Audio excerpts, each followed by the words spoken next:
All right.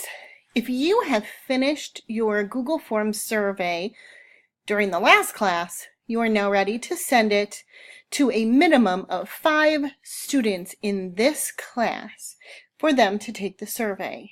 And other students will send you surveys.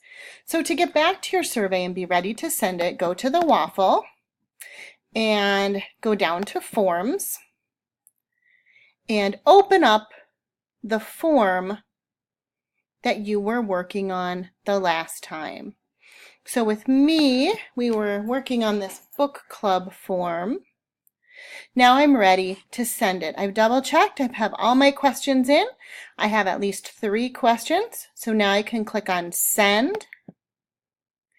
And I'm going to start typing in email addresses.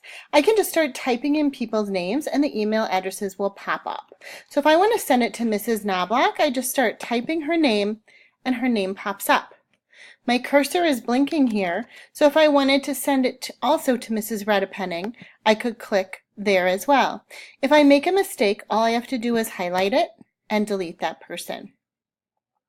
When they get the email, the subject of the email will say book club, and the message will say, I've invited you to fill out a form. I suggest that you check this include form in the email. It makes it easier for people to fill it out right from the email app, right from the Gmail app. Once you've done that, you can click send. Then to check to see if you have any surveys that need to be completed that other people have sent you, you need to go to your Gmail, click on mail, and check the mail that is in your account to see if there are any surveys, and you can click on them and go right from there to take the survey. Once you have all of your survey done, you will click on responses and you will click on this little green button that says create spreadsheet. This will send all of your data to Google Sheets. I don't have any responses to my survey, so I can't create a spreadsheet, or I can create a spreadsheet, but it won't have any data in it.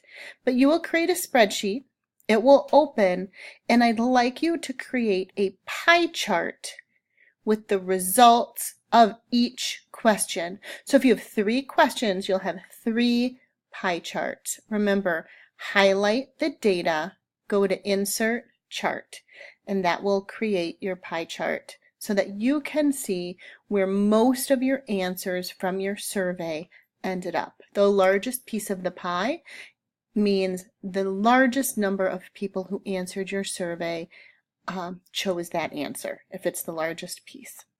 You're welcome to send your survey to more than 5 students, but once you have created that spreadsheet, the extra people who are answering will not, their data will not automatically go into that spreadsheet.